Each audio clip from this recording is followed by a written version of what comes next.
और बड़ी खबर दिल्ली से है, जहां पर सुप्रीम कोर्ट में मनीष सिसोदिया की याचिका पर सुनवाई हो रही है। सुप्रीम कोर्ट से मनीष सिसोदिया को आपको बता दें कि गिरफ्तारी का सुप्रीम कोर्ट में उन्होंने चुनौती दी है इस पूरे मामले को लेकर।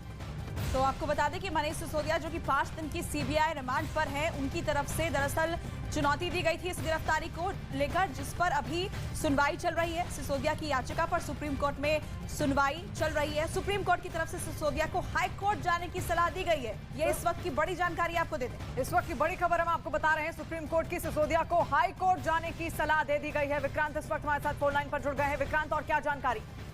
देखिए, इस मामले की सुनवाई के दौरान मनीष सिसोदिया के वकील अभिषेक मनु सिंघवी ने दलील दी कि गिरफ्तारी जो है वो जबरन नहीं होनी चाहिए और गिरफ्तारी के लिए कोई कारण होना चाहिए। अगर कोई आरोपी भागने का रिस्क हो कि वो देश छोड़कर चला जाएगा, या फिर वो संबंध में पूछताछ के लिए शामिल नहीं हो रहा है, या फिर जांच में किसी तरीके का हस्तक्षेप कर रहा है, तब गिरफ्तारी बनती है। लेकिन इस मामले में ऐसा कुछ भी नहीं था, लेकिन गिरफ्तारी कर दी गई।